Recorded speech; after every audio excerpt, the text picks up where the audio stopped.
Okay, what's going on everyone? I've got the much long awaited beginner's guide to Preservation Evoker. If you're new to the channel, thank you for checking it out. Make sure to subscribe, whatever. But basically I'm going to be running through everything about Preservation Evoker, complete introductory guide today. I've moved my Traffy CD up to the top here so you can see what buttons I'm pressing, nice and easy.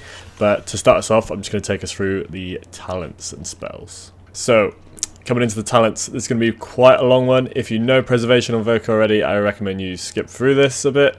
Literally going to be going through every little detail here. So, start us off with the Preservation Evoker tree. We've got Echo.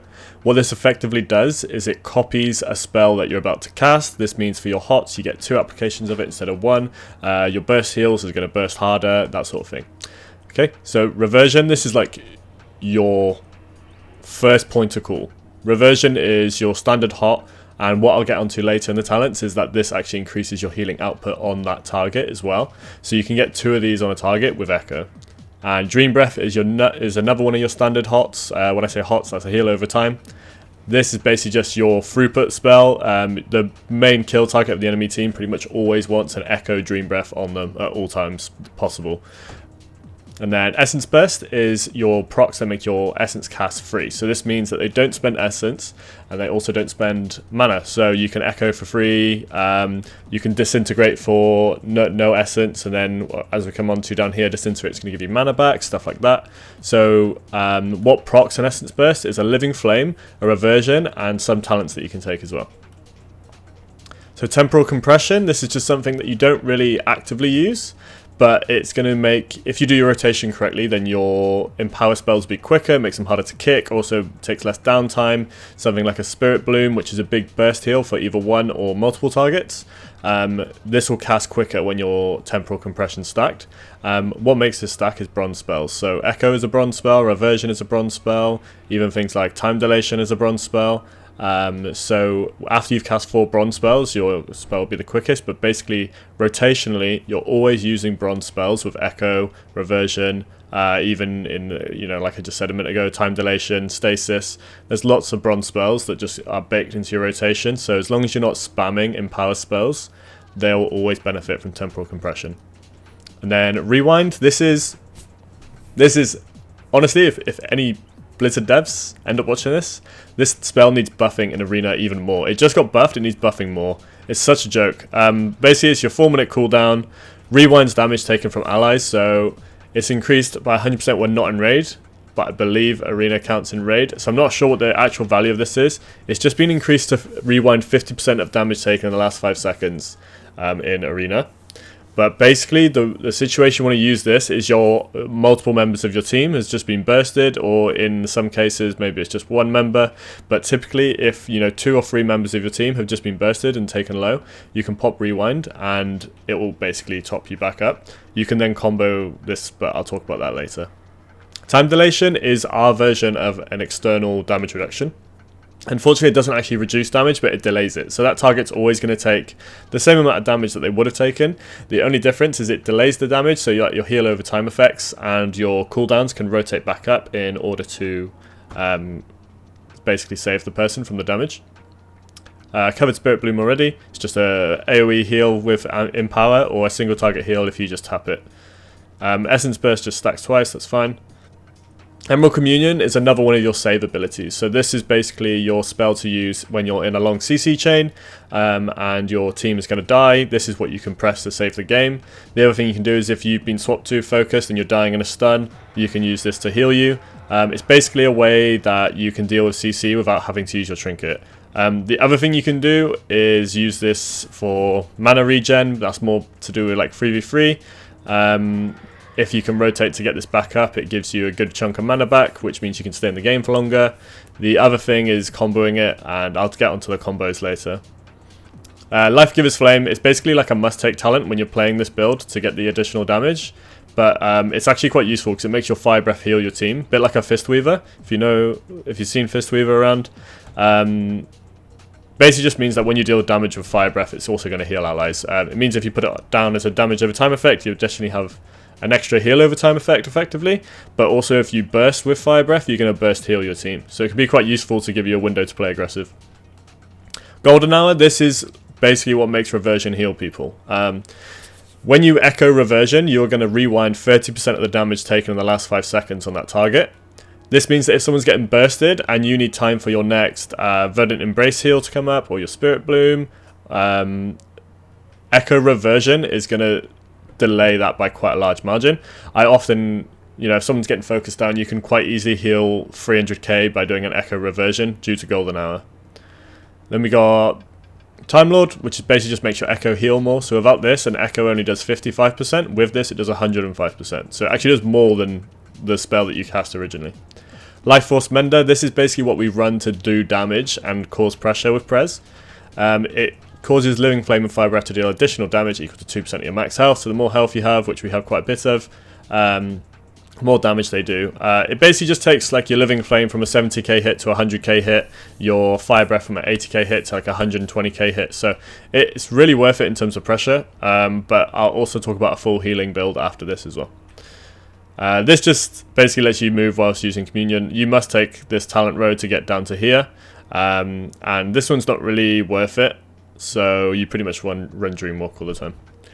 The only time you could argue for this one is if you're against like RMP, like Rogue Mage Priest, or just like rogues in general. You're going to get swapped to in a long stun and you want the extra HP to save you, but typically Communion itself will save you anyway, so it's not really needed. There's some potential combos there actually with this, but it's so gimmicky, there's no point. You might as well just have the movement, because when you're not CC'd with Communion, you're able to reposition and get into position better anyway. Call of Ysera is basically your rotational passive that makes your kit work. So it means that after you use a Verdant Embrace, which is your dash to an ally and heal them, your next Dream Breath will be increased by 40%, and your next Living Flame will be increased by 100% in terms of healing. So pretty much always what you do is you Verdant before a Dream Breath, because then you increase the healing by 40%, the throughput's higher, and Preservation Evoker is all about creating time to do other things than healing. So you want a large Dream Breath, you want a large reversion, and then you want to do some damage, or you want to sleep the healer, you want to sleep an off target. So making sure that you just take your time to do your rotation correctly is more important than just pressing healing buttons with Prez, and you'll sort of see that when you come to play it, and you just understand what you're doing, take your time, calm down, and just do the rotation. Lifebind is another rotational passive that is crucial to understand. It basically means that after you Verdant someone, you link the healing between them. So you can actually triple Lifebind to link your whole team's healing. And this is what I was talking about with combos with Rewind and Emerald Communion, is that if you Lifebind multiple targets and then do AoE healing, that healing is going to be amplified so much. And this is the only way that Preservation Evoker can increase their throughput, is through Lifebind. We don't have a button that's like your healing does 20% more for 10 seconds or whatever like other classes do. We just have Lifebind. So when multiple targets are getting hit, or even if one person is taking a lot of damage, it can be worth it to spread Lifebind to 3 targets, and then your HOTS, everything's going to tunnel back into that main target and heal them even more. I'll talk about this when I go through any combos, rotation, stuff like that. Let's just give Reversion 2 charges, nice and simple. Not much to explain there. So this energy loop, so this row here, you switch between these two. But I mostly just run energy loop. It's going to make Disintegrate deal 20% more damage, quite nice. I think a full Disintegrate channel does about 90k damage. And it's also going to generate 7,200 mana. I'm not sure if that's the same in Arena. But basically this just means that if you use your Essence correctly, if you use your Disintegrates frequently, you can stay ahead of the curve on mana. Because you're dealing damage whilst regenerating mana, the mana differential works in 2 different ways. They have to spend more mana healing your damage, you regain mana. So although you're only gaining a small amount of mana, your mana differential becomes higher by using Disintegrate. Really valuable for longer games, and playing aggressive to basically force the enemy healer out of mana. Where you switch to Time of Need is in a really high control game where you're not really going to win on mana, but you're going to win on living. This really does heal quite hard now, but the problem is it's so buggy and inconsistent. I often just get no value out of this thing, so I tend just not to run it. I just play Energy Loop. But it's useful against like sub-rogue, stuff like that. Anything that's going to lock you down and take someone low, really worth it. If it's only worth it if you know you're going to be CC'd a lot. So that's where it comes in.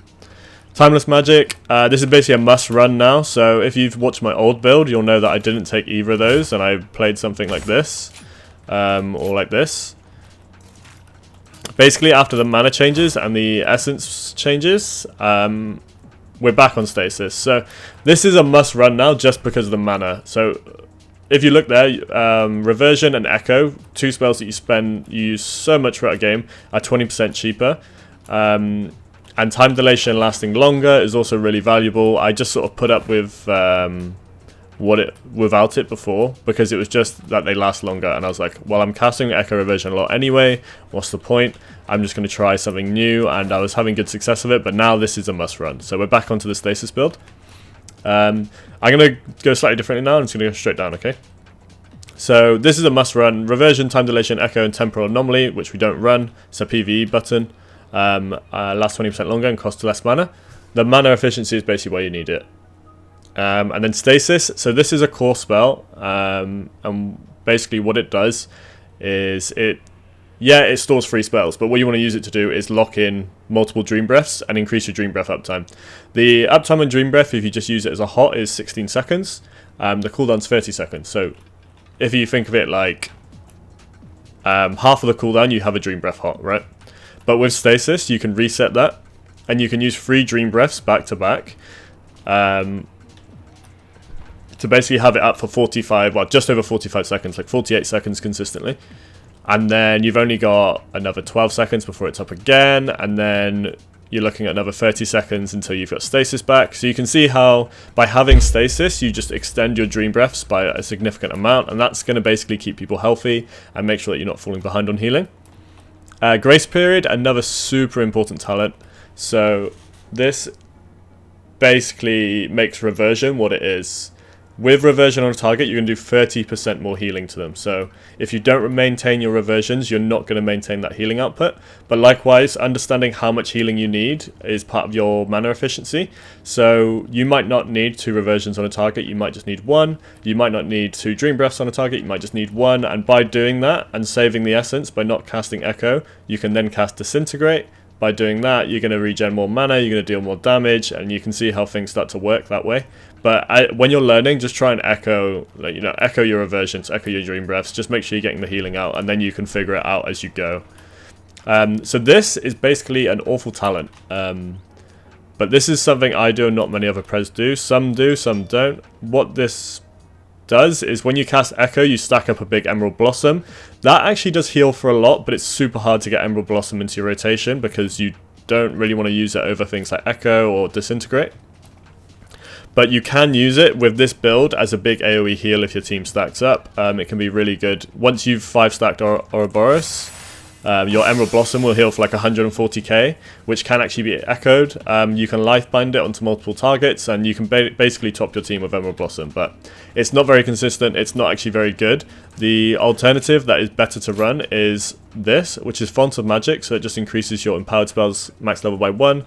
Basically what this means is your Fire Breath is going to burst harder because you typically don't max out the other spells in terms of empowerment level. The other thing is Spark of Insight, so after you full stack this, you'll get an Essence Burst proc after you cast a Empower spell. So for example, if I had 4 stacks of Temporal Compression, I then cast Dream Breath, which is quite doable in the start of the game. I'll get into your opening rotation in a minute. You would then get an Essence proc, which would basically just, over the course of the game, it's just mana efficiency. It's the frequency to cast more Echoes, more HPS, stuff like that. But I run Ouroboros to save the talent. I put it in Life Force Mendo again to get that extra 1% damage and healing, by the way. So that's what I run. It's a bit different. Experiment for yourself. This is then what I think is a must take, which is just Dream Breath healing increased. With 2 points in it, you get 30% increased healing on Dream Breath. It's just your throughput. Your throughput is what's going to keep you able to play the game, basically. If you are on the back foot as Prez, you are going to struggle. The way you win with Prez is being ahead of the enemy and being like in a pressure spot to cause pressure. If you can't keep people topped, I'm saying so much, but don't care.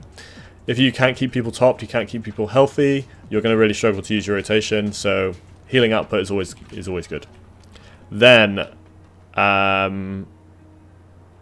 I'm going to do now is, before I cover the general tree over here, I'm just going to switch my build to my full healing build. Where I take this is basically into like melee cleave. I've actually been running it a lot more recently, where I have, say, like a Moonkin that I know is going to get tunneled all game.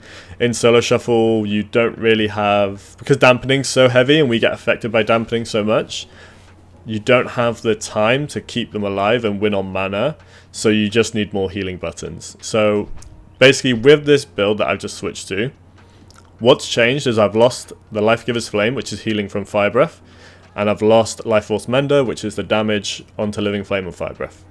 What I've gained is Spirit Bloom now increases my Essence regeneration. The reason I take this is because it still gives me an aggressive element where I can get more disintegrates down, but it also allows you to cast more echoes, stuff like that. But also your Essence spend is now going to reduce the cooldown of Time Dilation. So whereas Time Dilation is a minute cooldown, you can typically get it to about 30 seconds. This is just going to make damage really easy to heal through. Then the other thing is just 1 point in flow state. This is just going to help your cooldown cycle that little bit faster after you cast an Empower spell. The big thing is you get Dreamflight, which is 100% buffed in Arena. This is amazing for healing multiple targets. It's great for immuning CC. It's just really good, especially when you use Verdant, you jump onto your target. So into like a melee cleave matchup, you can Verdant onto someone and then they might swap to you, do damage to you. Being able to then use Dreamflight is really going to help with your healing. But that's pretty much it. So let's move on to the Evoker points instead of the Preservation points. This is going to be so long, man. So once again, if you know Preservation Evoker already, just skip through this bit. Landslide is your root. It's a minute and a half cooldown, kind of sucks, but it's got a really long range. That's pretty much it. This is what we call a wall, so your damage reduction effect. You get 2 charges of this if you spec into this, which we do. This just means that you can jump into the fight and get involved without dying. Pretty simple. That's your cleanse, remove magic effects. It's great. Verdant Embrace, this is your bread and butter heal. This, as we went over through here, it procs this, it procs this. It is your combo base. So Preservation Evoker is a combo based healer. You have to do your rotation correctly to max it out. This is what starts your combo. This is just extra healing on Living Flame. This just means that when you get that aggressive window, you can do a lot of extra damage. So you can see that up to 32k of extra damage. It really does help secure kills. I run Living Flame does more damage and healing. Like I said earlier, you want pressure. Also, Living Flame can be used to supplement your healing rotation, which I'll explain in a bit. When you do use it, I just like to get maximum value out of it. That's 2 charges of my wall. This makes any blue spell slow someone, so your Azure Strike, which is a base spell down here, right down the bottom. It's just an instant cast slow, basically, with that.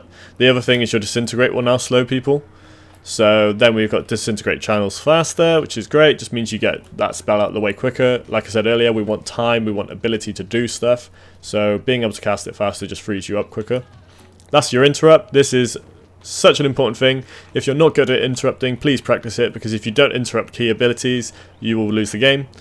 It's quite simple, quite simply that. Cauterizing Flame, this is great spell. This is an amazing spell, and I don't see people using it enough. It is a bleed cleanse, but it's also a poison, a curse, and a disease cleanse, okay? So often people just save it for like a bleed or something like that, or if there's not a key ability to cleanse, they don't even use it, which I've watched some Preservokers and just thinking, why aren't you using this? So a key example is Warlocks have Bane of Havoc, which makes spells cast on multiple targets. So they'll use Bane of Havoc into Mortal Coil to horrify 2 targets. If you are quick on it, you can cleanse the Bane of Havoc instantly and deny that entire setup. But you can only do it once per minute. But it saves you so much on pressure, because you can then quite easily cleanse the coil on the other target and they've got no CC. Their complete setup is gone, it's denied, and that's how you win games in Arena. So if you're a Preservoker, please start using Cauterizing Flame properly. It's not just a bleed cleanse. Yes, you can cleanse a Death Mark. Yes, you can cleanse a Thunderous... Is it Thunderous Roar? Dragon Roar? Whatever it's called. From Warriors. But you can also use this in games where you don't need to watch out for those spells to get rid of other things that make your life hard. Sleepwalk, that's your pretty much only CC, except for a stun and a root. But it's a 15-second cooldown. You can cast it really frequently. And it's quite strong. So you want to look to get aggressive with this. Sleep the healer. Then maybe you want to sleep a off target or sleep the healer again. So just watch the DRs. Make sure you have a diminishing return tracker, something like that. Because diminishing returns are about 18 to 19 seconds, whereas this is 15 seconds. If you use it on cooldown, you'll diminish the second sleep, and you need to watch out for that. That basically means it'll be half the duration. Nice and simple. 6% healing output. This just got buffed by 2% when you put 2 points in it. So it's definitely worth taking. Yeah, like I said earlier, your healing output is basically what's going to keep you going. In some cases, I've actually get rid of 1 point in here. That you can be flexible with it, but you don't really want to get rid of this. Tip the Scales is our version of Nature's Swiftness, and of course, typical Preservation fashion, it's weaker than other classes. It's 2-minute CD, but typically you're going to use this to tip into Fire Breath for instant damage, instant purge. The other thing you can do is tip Spirit Bloom for a big AoE heal. If you're really in need of a heal, you can tip Dream Breath, which is going to be a big heal, but then you won't have your healing over time effect anymore, as it will only be 8 seconds, not 16. Okay. 4% damage increase. I just like to run that in combination with Dreamwalker's Embrace. I'll explain PvP talents in a minute.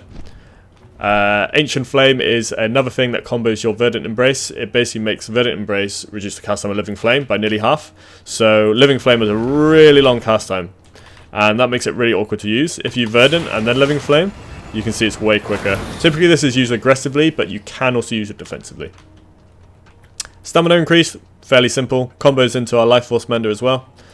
Hover lasts longer. Hover is going to basically allow you to position correctly. It can also allow you to play around pillars better. Got no pillars up here right now, but I'll show that in a minute. Source of Magic does absolutely nothing for us, but it links our nodes. And it's basically, when you get magic damage, you want to take this, and then you can take something valuable like Blast Furnace. But the problem is, that is 1 point extra than just taking Source of Magic, right? So, it's not efficient. So to make the tree more efficient, we have to take a use of the talent. That's the way it is. Oppressing Roar. I know I'm skipping a bit. We'll work down here, then we'll work over here, okay? Oppressive Roar is your 2-minute setup cooldown. This is going to make CC last a lot longer. It's nerfed in PvP. I think it's 30% in PvP.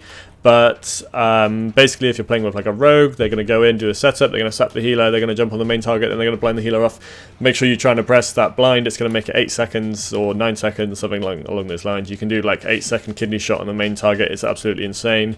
This is your setup button. It is so strong. It will get a trinket. If they haven't got trinket, it will probably get you a kill. Okay, so really good to try and learn to use this properly. I'm still not very good at using this, to be honest. It is so hard in uncoordinated play to use Oppressive Roar correctly.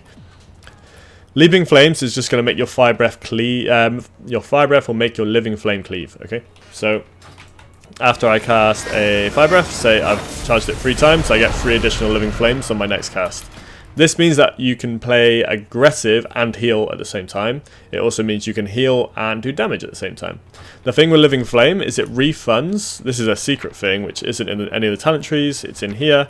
Energizing Flame. Living Flame restores 50% mana when striking an enemy. So if you use Living Flame on an enemy instead of an ally, it's 50% cheaper.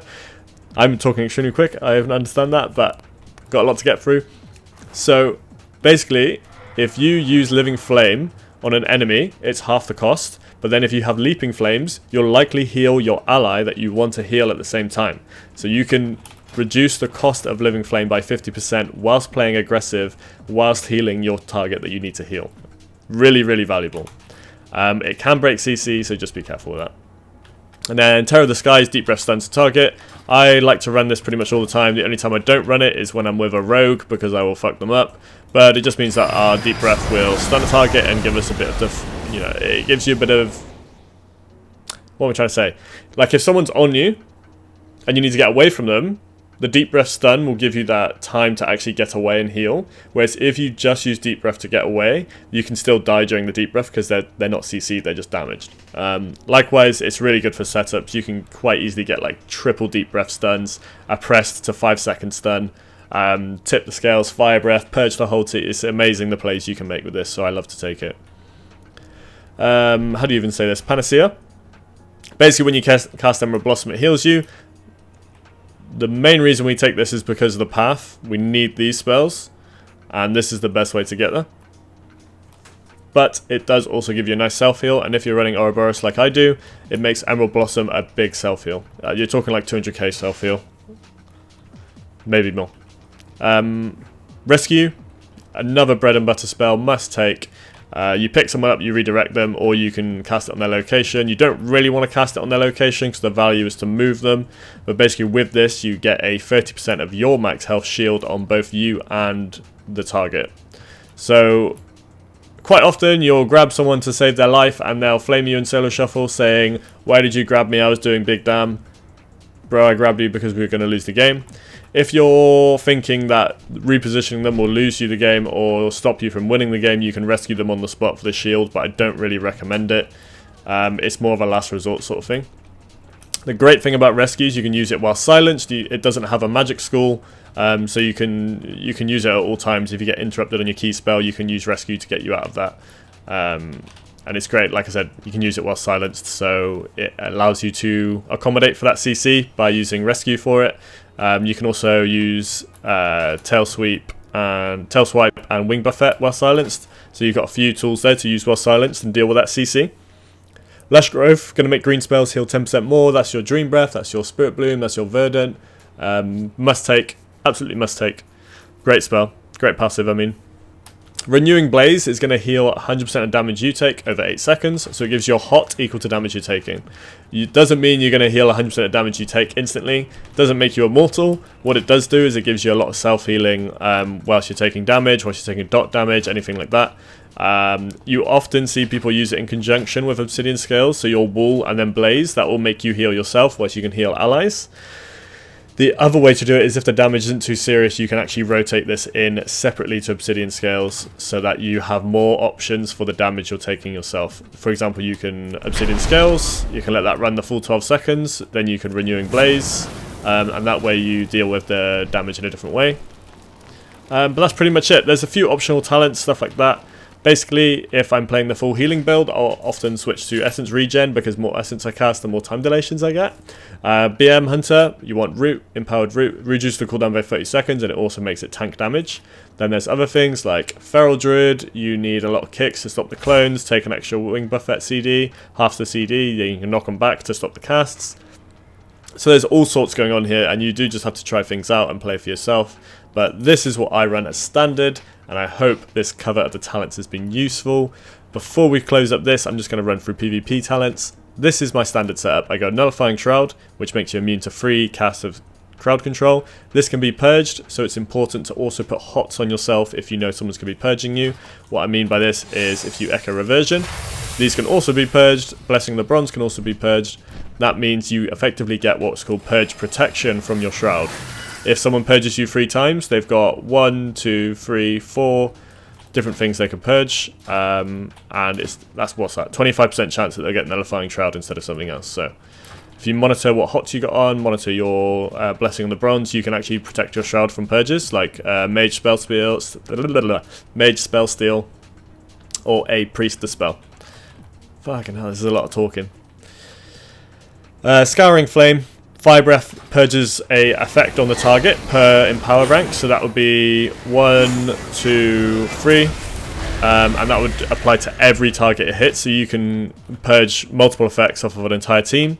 Where the other build I explained earlier is better, you get an extra Empower spell, which is an extra purge on each target. So what you'll often see is that when I'm against a Druid, I'll actually play this build, because I want to purge as many hots off as possible. This makes it so I purge 4 effects instead of 3. It's a no-brainer to get rid of those heal over time effects. Then the last one I run is Dreamwalker's Embrace. This basically creates a laser beam between you and an ally. I'll actually go fly somewhere now and use it. So when you have your target, I'm going to jump to this guy. Use Verdant. Again, your combo spell, it's going to create a laser beam. This is going to damage things, so if I run over here, it's going to damage things. It does quite a lot of damage. Really good DPS with this. It's also going to heal you.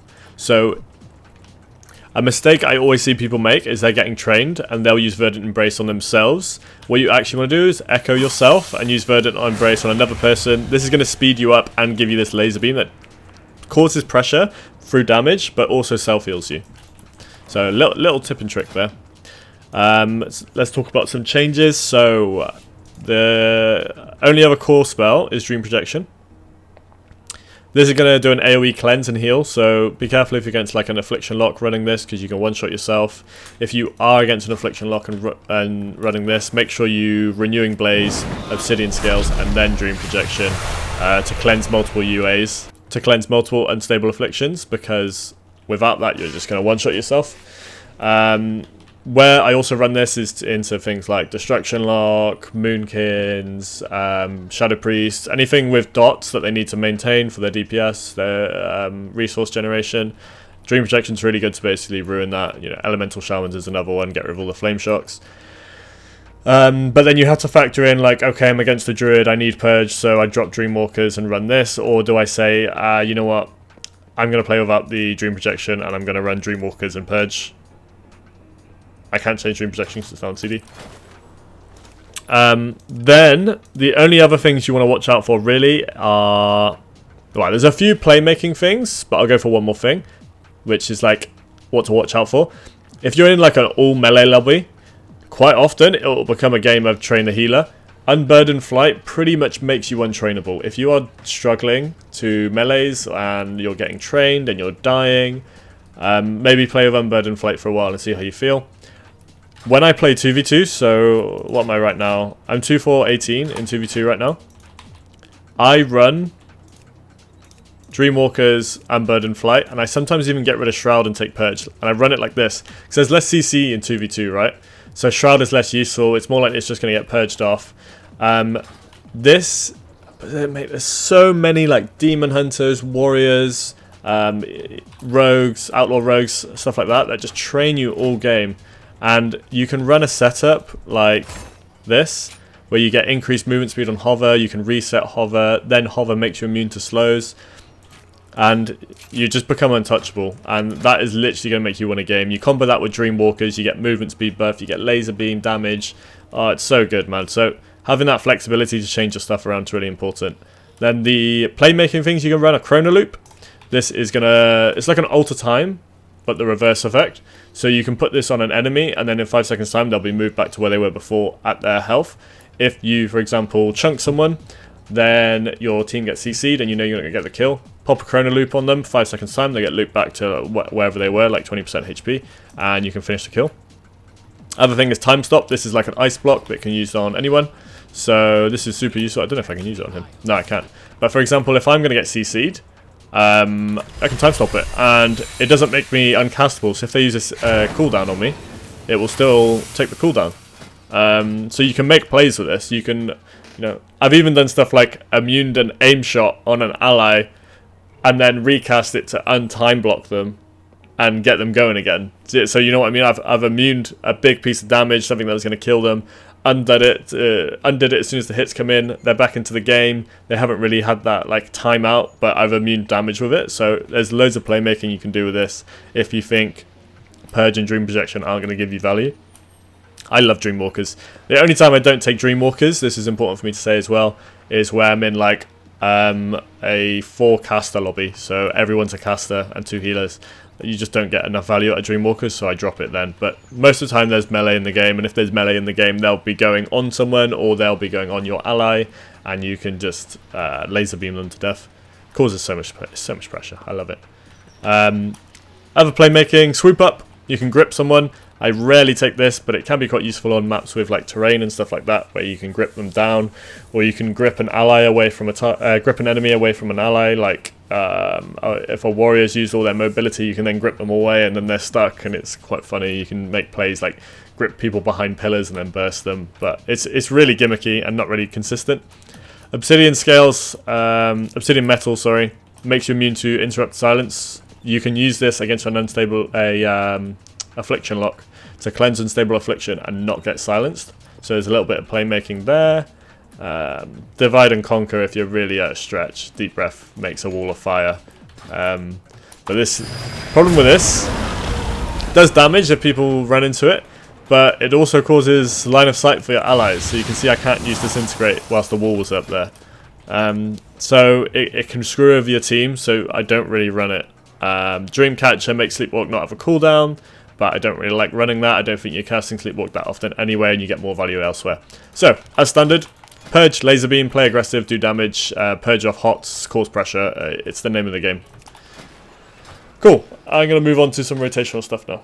Okay, so we are in the dummy area in Valdrakken, and I'm just going to run over some textbook stuff. Okay, so when the game starts, you're going to want to put Echo on a couple targets. You can also do it to yourself, and then Shroud. Right, the reason you Echo first is because your essence is now going to start regenerating, okay? Before you've pressed anything, the Echoes are still there, it's all cool. Then you're going to Reversion, that's going to put both Reversions on both those targets. If you look, Temporal Compression's now stacked. These have now got their reversions on them. So that's the first step, is getting reversions on your targets. It's going to increase your healing output, okay? The next thing you'll do after that is okay, so if stasis is up, you want to stasis this combo every time. Stasis, Verdance, Echo, Dream Breath. Okay? That's going to buff your Dream Breath, life bind you in the healing target, put a laser beam up. You're also then going to put 2 Dream Breaths on that target. So you'll see that's the buffed one from Call of Ysera, that's the echoed one. Okay, that is so much healing per second, and this is now stasis. When it times out, I can press stasis and recast. You can also... Okay, I need to cover this. I need to cover this now. It's a little bit advanced. If you're a button spammer, first off, stop button spamming. Second off, this won't work for you. My stasis macro is cancel aura stasis, cast stasis. What this means is because stasis isn't up, when I press it, it will just use stasis like normal. When stasis is up, I will cancel aura stasis, which means I pop my stasis, I can use it in CC, all of that good stuff, without using a global cooldown. So you'll see when I press a button like Echo, everything's on global cooldown. If you cancel aura stasis, it does not go on global. You can use it in CC. Using cancel aura stasis is a must, okay? It is so strong, and if you're not using it, you're just putting yourself at a disadvantage. It's that simple. Okay, so basically we just covered, you're going to have Echo Reversion on a target, you're going to Verdant to just start your combo, then you're going to Echo Dream Breath, right? So then you're like, okay, how the fuck do I heal now? Do I press Living Flame? No, you don't. Okay, what you want to do now is after you've done that, play aggressive, use your Living Flames aggressively, and then your Verdant will be back up, okay? Then you're going to Echo Reversion again. You see how this is working? And then we're going to play aggressive, and then, oh shit, we need to heal our team, we're going to Echo, we're going to do a big Spirit Bloom. We're going to heal everyone.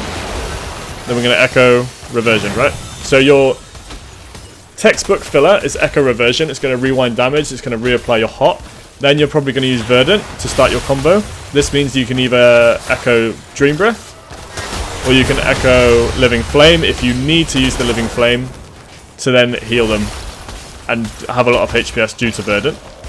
By the time you've done this, your Verdant will be back up, okay? If your Verdant's not back up, you need to find some sort of way to buy time. This can be with time dilation. If someone's taking a lot of damage and you need more time to deal with that, then you time dilation a target, okay? It's just going to delay the damage. It's going to make your life easier. So then the other thing is like, okay, well, how do I use Living Flame? When do I use Spirit Bloom? Living Flame should basically just be used to supplement the healing of the rest of your kit. So if you need more time until that next Verdant, you need a bit of burst healing, or someone's going to die, that's when you Living Flame. Okay? The problem with using Living Flame to heal is it consumes Call of Ysera, so it can nerf your next Dream Breath. It also, if you spend Ancient Flame on healing an ally, then you can't use it to burst an enemy and cause pressure. The other thing is, like we explained earlier, when you do that, you're going to then get a Cleave Living Flame, which is reduced mana on an enemy, which can then heal your ally. Okay, so you lose efficiency by doing it. So that's why Living Flame is like a filler rather than something that you should do. But absolutely, if you need to, then you can heal with Living Flame. The next thing is Spirit Bloom. Where you want to be careful is Spirit Bloom does cost a lot of mana. It's also an Empower spell, so it will take up your Temporal Compression. So spamming it straight after Dream Breath will make it slow to cast. Typically, Spirit Bloom is great. It heals a lot on a single target. The other thing you can do is heal a lot of your team with it. You can top your team. So often there'll be a decision like, do I need to Spirit Bloom or can I just Living Flame? And a lot of the time it might be worth just popping a Living Flame. But like I said, you lose efficiency if you use that Living Flame. So you sort of have to just play the game, learn when it's best, and yeah, that's it really. The other thing you can start doing is, obviously I said you will stasis this combo. Against certain comps, you might find it more worth to set that up before the stasis, as in you Verdant Echo before stasis, then you stasis Dream Breath. Okay, this is going to get a little bit confusing. You stasis Dream Breath, Echo, tip the scale, Spirit Bloom, and this is going to give you, you got to think what's locked in, right? So then you get your HOTS, and then you get a big AoE heal. Where you would use this is against something like, I don't know, like Affliction Lock, Shadow Priest. Your whole team is dying, and you need loads of AoE healing, and that's where that can come in and really save you. Right, so now that I've sort of ran through everything, I've ran through everything healing-wise. I'm going to basically attach a solo shuffle game onto the end of this, and I'm going to try and do a play-by-play the best I can. I can't promise too much there. We're just going to reduce this back down to how it was before. Hopefully the game doesn't go poorly, but hopefully we can get at least one good round that I can use for this YouTube video, and then you can sort of see what I'm looking out for and how I'm playing the game. Preservation Evoker, which is not a great comp, against Unholy DK, Arms Warrior, Holy Priest. So they've got actually a pretty good comp. I feel like ours is kind of bad. So the possibilities here are they could go me. They'll probably will train the Hunter. I'm going to gamble that they're going to train the Hunter. And with that, we are going to run a full healing build. Because I think that'll be the best way to heal for the cleave damage that we're going to go against. This also gives me the magic damage reduction, which I had preset up here. Which I'm going to keep because basically if the DK swaps to me, I don't want to get bursted. And the 8% damage reduction can be really clutch in that. Happy with the rest of this. We're going to play with Purge. I think it will help just cause a bit of pressure. The other thing we could have taken was Unburdened Flight or Dream Protection. So, see there we did the standard reversion setup. We're going to Echo. We're going to Stasis. Get my Stasis set up. Probably going to rescue the Hunter. No, he's okay. Now we rescue. You'll see we're using that Echo reversion just to fill. I'm going to recast my Stasis here, look to play aggressive onto these. Get my Dream Breath. I'm going to dash away in Spirit Bloom, so I can't get kicked. Get Fearful. Now we're looking if we do need to commune or if we can sit. Need to commune. And he dies. Unlucky. So we died for a communion there, which sucks. Alright, change up for the double warrior. We've lost 2 rounds to this Hunter so far. Let's just try and win this one. Do not let the content down. Standard reversion setup.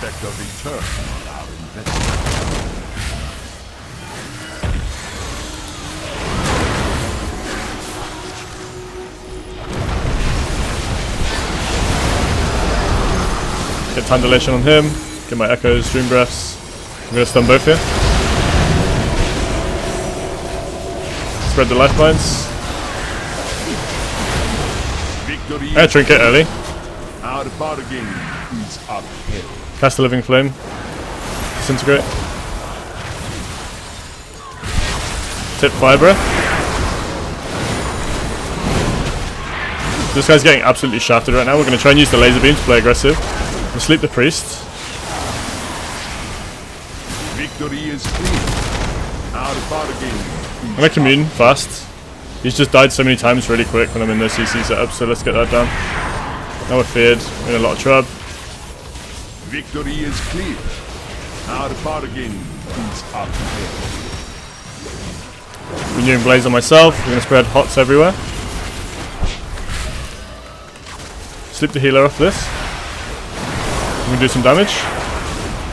Verdant here. Nearly there, nearly there. Okay, we're going to try and Dreamflight this here. Dreamflight's going to give me a lot of healing. I'm going to sleep the healer as he's running towards me. We're going to look for the kill. Okay, we got it. GG. Right, so we need to win this game in order to win the lobby. I think there's a chance I get focused here, so I'm going to take Unburdened Flight.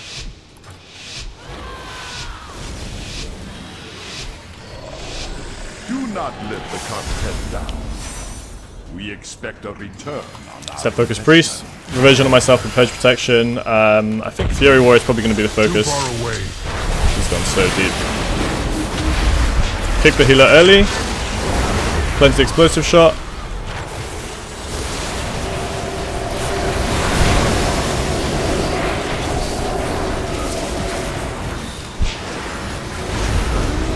I got time dilation down before the trap, so we're going to sit this. We can also cancel Aura Stasis for a burst heal in a second. Going to do it now. Going to put Dream Breath on everyone.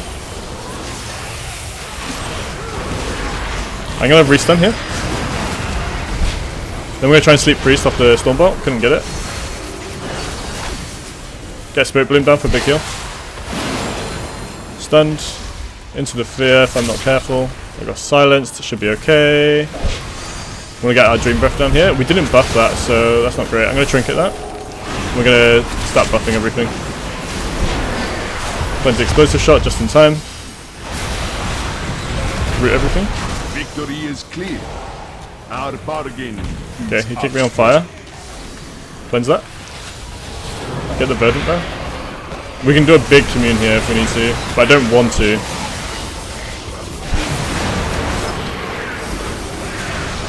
Shit, I wasted my kick there. You should just watch everyone's health bar. I'm gonna start communing. This is gonna be a trap chain. Cleared now. I want to grip him out of line of the hunter. Okay, we got the time dilation. I think I missed. Yeah, I missed Verdant off my stasis.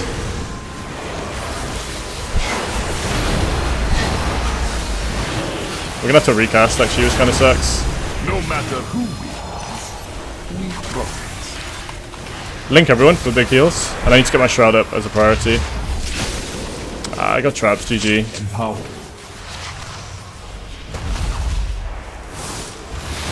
Kick the healer, get my shroud up. Maybe sleep healer. Empower. Yeah, I got to sleep on the healer. Maybe we can finish here.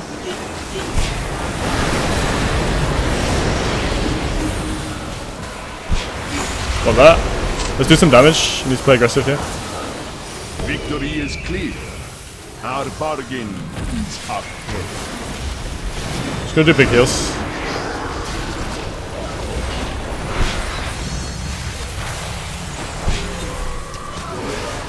He accidentally kicked me, that sucks. Just try and do big heals. I can Trinket the trap. Our bargain is up. We just win. Kind of messy, but hopefully you can see sort of the things I'm going about when I'm playing the game and what I'm looking out for. I lose 1 MMR? Why? Okay, he's 1 below me, so I lose an MMR. Whatever.